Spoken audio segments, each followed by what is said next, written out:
तो भैरव जी महाराज के 5 अवतार हैं। कितने अवतार हैं?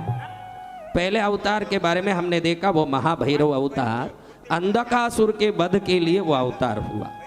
हम घड़ी घड़ी बटुक भैरव महाराज की जय, बटुक भैरव महाराज की जय ऐसे बोलते हैं, लेकिन बटुक भैरव कौन है ये नहीं समझते। दुंदुबी नाम का एक राक्षस था। क्या राक्षस?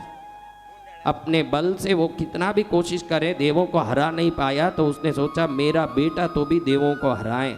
तो मुंडासुर नाम का उसका बच्चा हुआ। मुंडासुर जन्म लिया ना, तभी मुंडमाला पहन करके बड़ा उग्र स्वभावी पर्वत जैसे आकार वाला होता था। उसने भगवान शंकर की खूब तपस्या की, तो भगवान प्रसन्न होकर के दर्शन दिए। उस समय में उसने वरदान मांगा, तो भगवान बोले कि अमर तो मैं नहीं करूँगा, और कुछ मांग। तो उसने कहा भगवान आपके सिवाय और कोई मुझे मार न सके, ऐसे आशीर्वाद दो। अब इसको बल आ गया। देखो किसी के भी बल आए तो फिर वो उल्टा सीधा काम करता है कि नहीं। आप कई बार बल मांगते हो ना, साथ में ये बोलो कि प्रभु आप बल दे दोगे, धन दे दोगे, तो भी मैं आपके चरण में ही रहूँगा, फिर आपको वो सब मिलेगा। उनको मालूम है कि देने के बाद ये अहंकार से पूरा उल्टा हो जाएगा, इसलिए देवता काम नहीं करते। इसलिए बल के साथ भक्ति भी मांगना। मुंडासुर बड़ा बलवान हो गया, खूब उत्तंग मचाया, ब्रह्मा को पकड़ लिया उसने। किनको?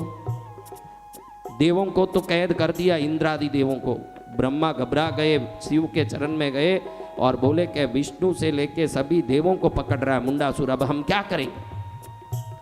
तो मुंडासुर के वध के लिए भगवान ने सोचा कि ये तो मेरे वरदान से बलवान बन के घूम रहा है, इसको मेरे रूप से मारूंगा तो क्या मजा आएगा।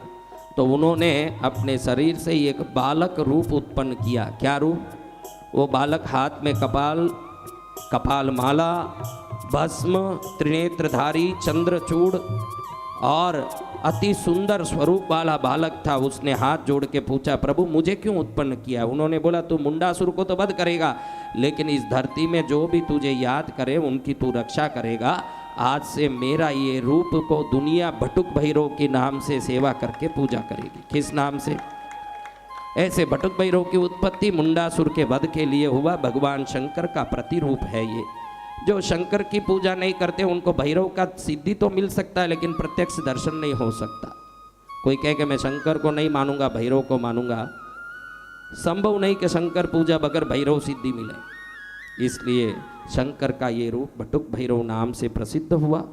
फिर एक क्षेत्रपाल अवतार हुआ। क्षेत्रपाल अवतार को ये शक्ति मिली कि किसी भी जगह पर वो क्षेत्रपाल की शक्ति उस जगह की रक्षा करने वाली शक्ति बनी। हर घर की रक्षा क्षेत्रपाल करते, हर मंदिर की रक्षा क्षेत्रपाल करते, हर तीर्थ की रक्षा। फिर एक रूप हुआ आपत उद्धारक रूप। क्या रूप? आपत यानी आप समझते हो आपत्ति, क्या? उससे उद्धार करने वाली रूप आपद उद्धारक रूप। और 5वां रूप हुआ ब्रह्म शिरच्छेद महारूप। ब्रह्मा को घमंड हो गया कि मेरे भी 5 सिर है और शिव के भी 5 सिर है, तो हम दोनों में वो बड़े कैसे हो गए? दोनों तो समान हैं। सिर को रख के वो गिनने लगे, तो शंकर जी ने उनका एक सिर का छेद किया, वो भैरव रूप बन के किया।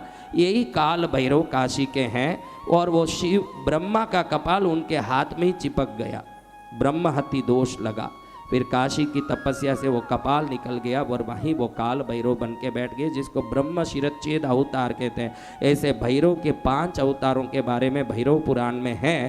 पहला अवतार महाभैरव अवतार, दूसरा अवतार आपद उद्धारक अवतार, तीसरा अवतार क्षेत्रपाल अवतार, चौथा अवतार बटुक भैरव अवतार और 5वां अवतार ब्रह्म शिरच्छेद मूर्ति अवतार। ऐसे 5 रूपों के बारे में भैरव पुराण में अति सुंदर वर्णन है, जिसको समय पाके आगे भविष्य में जहाँ जहाँ भैरव पुराण की हमारी कथा होगी, जहाँ जहाँ हमारी भक्ति देवी भागवत की होगी, उस समय में कहने की कोशिश करेंगे।